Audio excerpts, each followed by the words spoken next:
Hai Imaginers, kembali lagi di MTM, Manufacturing This Month by Imagine. Pada kesempatan kali ini, kita akan membahas mengenai transportasi ramah lingkungan yang sedang ramai, yaitu mobil listrik atau EV. Sebelum membahas lebih dalam, kita harus tahu dulu nih, apa sih mobil listrik itu?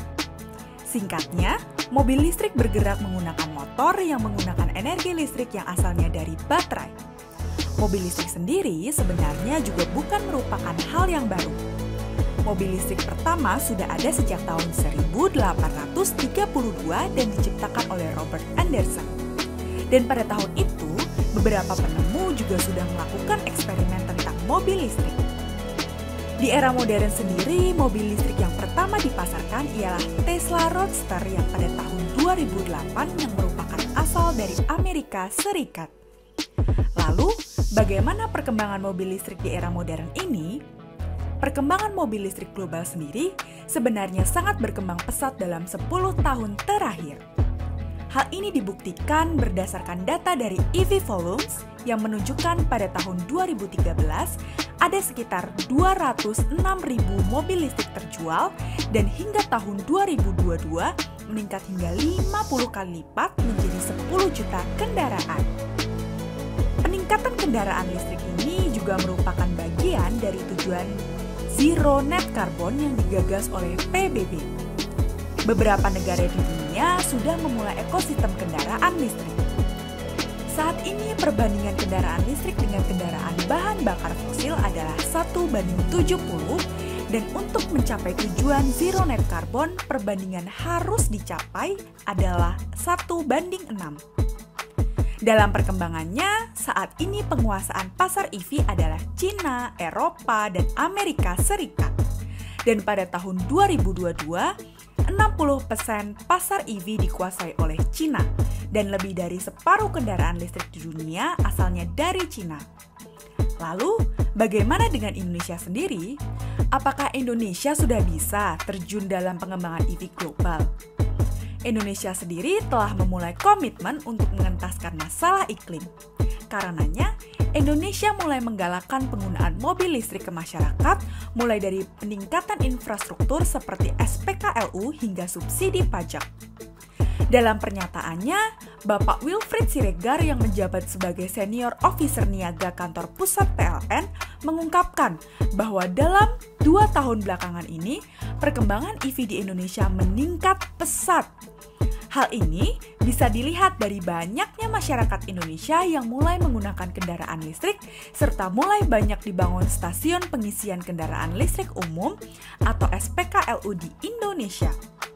Di Indonesia sendiri, sudah ada 616 SPKLU untuk roda 4 dan 1.163 stasiun pertukaran baterai kendaraan listrik umum atau SPBKLU untuk roda 2 di seluruh Indonesia.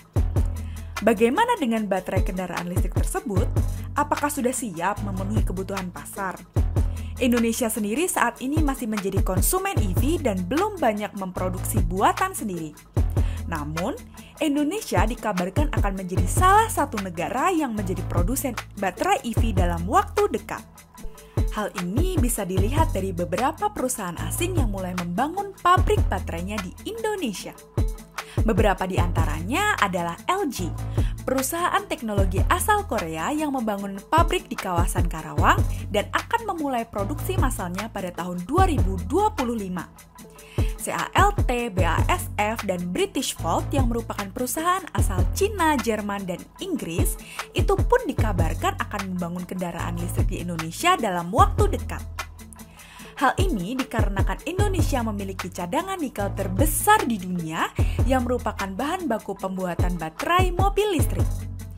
Biji nikel sendiri merupakan bahan mentah yang diambil dari tambang nikel yang nantinya akan diolah dan dijadikan salah satu bahan konstruksi dari sel baterai mobil listrik yang nantinya dijadikan baterai untuk mobil ataupun motor listrik.